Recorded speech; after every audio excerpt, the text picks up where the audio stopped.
Hello everyone, myself Apsara Sharma, a postgraduate from GJU Hisar. Today's topic is force, a pull or a push. This is a topic from the chapter Force and Pressure from 8th class. So let's study.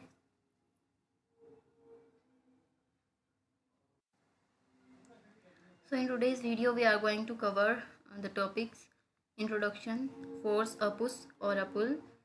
Forces are due to an interaction, magnitude, exploring forces. These are the some topics which we are going to cover in today's video. So let's start with introduction. In this chapter you are going to study about force, different type of forces, along with these various characteristics of force, about direction, magnitude. These are the topics you are going to cover in this video and in this chapter, force and pressure. So before directly going to what is force, we have to know about what is push and what is pull. So as you can see in the picture also, what is push? A push is a force exerted away from the body. Picture में आप देख पा रहे हैं कि एक लड़का है अपनी बॉडी से दूर एक बॉक्स को पुश कर रहा है, धक्का दे रहा है, तो वो उसकी बॉडी से ऑब्जेक्ट दूर जा रहा है बॉक्स, तो इसको हम क्या बोलेंगे? पुशिंग, पुश करना. So that is pushing, force exerted away from the body. For another example, hitting of a snooker ball is also pushing. Kicking a football is also example of pushing. And what is pull?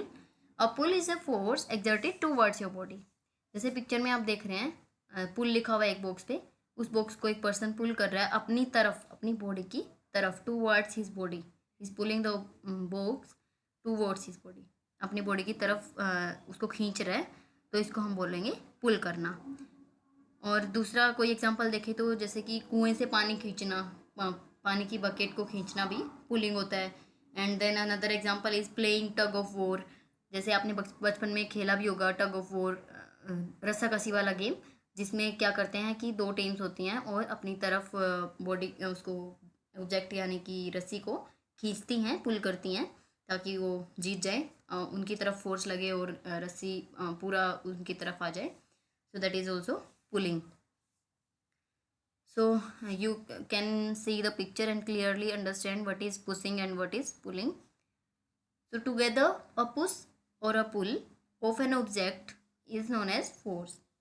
Push या फिर पुल की जो reaction होती है किसी भी object के ऊपर, उसको हम बोलते हैं फोर्स.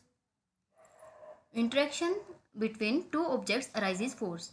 मतलब क्या है, दो ऑब्जेक्ट्स के बीच में कोई भी किसी भी टाइप की इंटरेक्शन होती है, वो पुशिंग हो रही है, पुलिंग हो रही है, कोई भी टाइप की इंटरेक्शन हो रही है, उससे क्या होता है? फोर्स अराइज होता है. लाइक एक बॉडी है, इसमें आप देख रहे हैं ह्यूमन बीइंग है और एक बॉक्स है, तो ये दो ऑब्जेक्ट हो गए डिफरेंट, एक बॉडी और एक ये बॉक्स. तो इन दोनों के बीच में रिएक्शन हो रहा है पुश का या फिर पुल का, इसकी वजह से क्या हो रहा है? फोर्स अराइज हो रहा है और इसकी बॉक्स की पोजिशन चेंज हो रही है. So force is also having magnitude and direction. Both force is having both magnitude and direction. That means इसमें फोर्स सॉरी इसमें फोर्स भी लगता है और एक पर्टिकुलर डायरेक्शन में लगता है, जिससे कि ऑब्जेक्ट की कोई भी स्टेट या फिर पोजीशन चेंज होती है. The strength of the force is expressed in magnitude. जो स्ट्रेंथ होती है फोर्स की, उसको हम किस में एक्सप्रेस करते हैं? मैग्नीट्यूड में. कि फोर्स लिटिल अमाउंट में लगा है या फिर लार्ज अमाउंट में लगा है, ये हम किससे एक्सप्रेस करेंगे? मैग्नीट्यूड की फॉर्म में. तो ये सब हम कवर करने वाले हैं इस चैप्टर में. Let's move to the next slide. तो अभी आपसे कोई भी पूछेगा what is force, you can easily say force is a push और a pull. That is force. The interaction between objects that can change the state of object. जैसे मैंने पिछली स्लाइड में आपको एक्सप्लेन किया था कि दो ऑब्जेक्ट्स के बीच में इंटरेक्शन, ऐसा इंटरेक्शन जिससे कि उसकी स्टेट चेंज हो जाती है, ऑब्जेक्ट की पोजीशन चेंज हो जाती है. The direction in which object is pushed और pulled is known as direction of force. Direction of force क्या होता है? जिस भी डायरेक्शन में हम उसको धक्का दे रहे हैं या फिर खींच रहे हैं, उसको हम बोलेंगे डायरेक्शन ऑफ फोर्स. जिस भी डायरेक्शन में फिर वो as a result pushing of और पुलिंग के रिजल्ट से जो ऑब्जेक्ट मूव करेगा जिस भी डायरेक्शन में, उसको हम बोलेंगे direction of force. For example, we apply force to open और क्लोज अ डोर. आप डेली लाइफ में करते ही हैं, खोलते हैं दरवाजे को, बंद करते हैं, तो वो किसकी हेल्प से होता है? फोर्स की हेल्प से। कैसे? अगर आप पुश करेंगे डोर को, यानी कि धक्का देंगे दूर अपनी बॉडी से, तो डोर खुल जाएगा, ओपन हो जाएगा। और अगर उसको आप पुल करेंगे, अपनी तरफ पुल करेंगे, तो वो अपनी तरफ खींचेंगे तो वो बंद हो जाएगा। So that is another example of force. Forces are used in our daily life, like for example, picking, opening, shutting, kicking, hitting, lifting, flicking, pushing, pulling. As you can see in the picture also, these are some of the actions we perform in our daily life. That is example of force. जैसे मैंने आपको पहले भी explain किया कि force किस वजह से जनरेट होता है, किसी भी इंटरेक्शन की वजह से दो ऑब्जेक्ट्स के बीच में. तो forces are due to an interaction. What is interaction? Interaction involves two objects. In interaction, each object act in such a way as to have an effect on the other object. Interaction क्या होता है? दो objects के बीच में, दो bodies के बीच में होगा, जिससे कि क्या होगा कि एक बॉडी दूसरी बॉडी को इस तरह से इफेक्ट कर रही होगी कि उसकी पोजीशन चेंज हो जाएगी, या फिर उसमें कोई भी मतलब इफेक्ट जरूर आएगा. उसकी पोजीशन चेंज होगी, या थोड़ा सा हिलेगा, या थोड़ा मोल्ड होगा, कुछ भी हो, उसमें थोड़ा सा चेंज जरूर आएगा, उसके ऊपर इफेक्ट पड़ेगा दूसरे ऑब्जेक्ट की वजह से. फॉर एग्जाम्पल, जैसे आप पिक्चर में देख पा रहे हैं, एक कार है और उसके पीछे एक आदमी खड़ा है. दोनों ही स्टेशनरी पोजीशन में है, मतलब दोनों ही रेस्ट पे हैं. कार भी नहीं चल रही है और मैन भी मूव नहीं कर रहा है. So will the car move due to his presence? क्या जो आदमी खड़ा है उसकी प्रेजेंस की वजह से कार अपने आप मूव करने लग जाएगी? No. How this can move? Suppose the man now begin to push the car.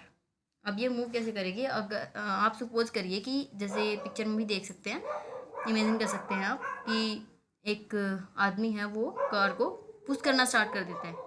पहले वो दोनों स्टेशनरी पोजीशन में थे, देन कार को पुश करना स्टार्ट कर देता है. पुश करते ही कार क्या होगा? कार के ऊपर फोर्स अप्लाई होगा, एंड देन वो मूव करेगी अपनी पोजीशन से in the direction of applied force. जिस भी डायरेक्शन में एक इसने आदमी ने पुश किया है कार को, उसी डायरेक्शन में फोर्स लगेगा और कार मूव करेगी. So note that the man has to push the car to make it move. जैसे मैंने आपको पहले ही बताया कि दोनों स्टेशनरी पोजीशन में है, तो वो बिना किसी फोर्स के मूव नहीं कर सकते. कार भी मूव नहीं कर सकती, और ऐसे ही मैन कार को खड़े खड़े मूव नहीं करा सकता. तो उसके लिए उसको क्या चाहिए? फोर्स चाहिए. उसको पुश करना पड़ेगा कार को मूव करवाने के लिए. तो आप फोर्स के दूसरे एग्जांपल्स भी पिक्चर में देख पा रहे हैं. जैसे दो गर्ल्स खेल रही हैं, रोटेट कर रही हैं, देन एक मैन है जो बैल को पुश कर रहा है. तो ये डिफरेंट एग्जांपल्स हैं फोर्स के, जो हमारे डेली लाइफ में भी हम देख पाते हैं. So we can say forces are due to interaction. And then force has magnitude as well as direction. As I have told you in the beginning, in introduction part, force has both magnitude and direction. Force के पास magnitude भी होता है और direction भी होता है. Now question is arising, what is magnitude? Magnitude क्या होता है? Force can be bigger or smaller as other force. Force मतलब जो force हम लगा रहे हैं वो small amount में भी हो सकता है और large amount में भी हो सकता है. मतलब ज़्यादा भी हो सकता है और कम भी हो सकता है. तो उसको हम कैसे एक्सप्रेस करेंगे? The strength of the force is expressed by its magnitude. उसको हम मैग्नीट्यूड की फॉर्म में एक्सप्रेस करेंगे, उसकी स्ट्रेंथ को, कि कितनी स्ट्रेंथ है उसकी, लार्ज है या फिर स्मॉल है. Then SI unit of force is newton. You have to remember this is most important thing. The SI unit of force is newton. Force can act in same direction और in opposite direction. Force same direction में भी लग सकता है और opposite direction में भी लग सकता है. ये आप पे डिपेंड करता है कि आप उसको किस डायरेक्शन में मूव करना चाह रहे हैं, किस डायरेक्शन में आप फोर्स को अप्लाई कर रहे हैं. तो पिक्चर में जैसे आप देख पा रहे हैं, अगर सेम डायरेक्शन में अप्लाई होता है फोर्स, तो क्या होता है? Force in same direction. अगर सपोज राइट डायरेक्शन में लग रहा है फोर्स, 25 न्यूटन जो ये लेडी है वो लगा रही है, एंड देन 20 न्यूटन मैन जो इसको अपनी तरफ खींच रहा है. तो नेट फोर्स कितना हो गया? 25 न्यूटन प्लस 20 न्यूटन कितना हो गया? 45 न्यूटन. तो 45 न्यूटन फोर्स लगेगा इसमें, और ये राइट साइड मूव करेगा ऑब्जेक्ट, ये आप क्लियरली देख पा रहे हैं।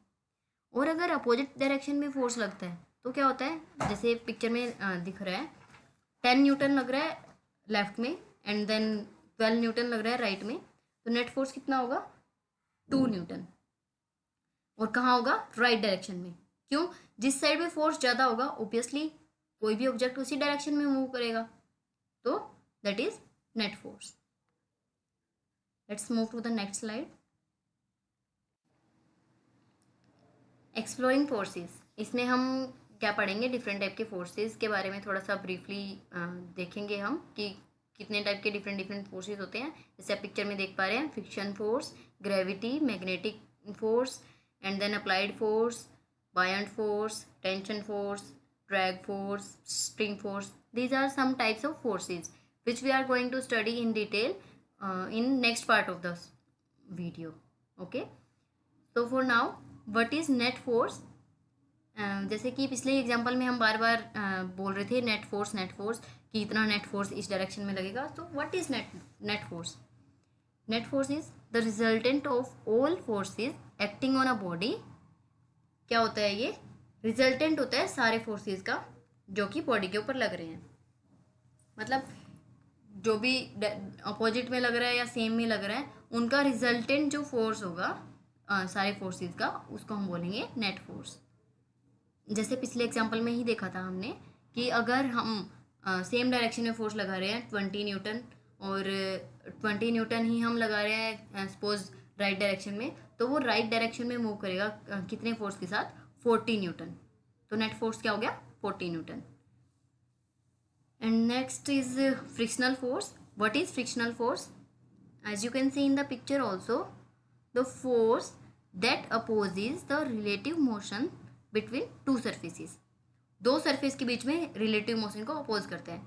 क्या मतलब हुआ इसका? जैसे इसमें आप देख पा रहे हैं फ्रिक्शन हो रहा है, जो मैन क्या कर रहा है, स्नो के ऊपर मूव कर रहा है, स्नो के ऊपर। तो उसमें क्या हो रहा है, स्नो पे, और जो उन्होंने पैर में एक ऑब्जेक्ट लिया हुआ है उस पर मूव करने के लिए, उन दोनों के सरफेस के बीच में फ्रिक्शन हो रहा है। फ्रिक्शन जनरेट होने की वजह से फोर्स जनरेट हो रहा है जिससे कि वो मूव कर पा रहे हैं। तो क्या बोल सकते हैं? Frictional force acts between the surface of two bodies in contact. दो बॉडीज कॉन्टैक्ट में होती हैं, जैसे कि स्नो है और ये ऑब्जेक्ट है जो फुट में इन्होंने पहना हुआ है। तो इन दोनों के सरफेस के बीच में जो भी फोर्स जनरेट हो रहा है उसको हम बोलेंगे फ्रिक्शनल फोर्स। तो ये कहाँ पे? दो सरफेसेस जो कॉन्टैक्ट में होते हैं उनके बीच में एक्ट करते हैं। And then coming to the magnetic force.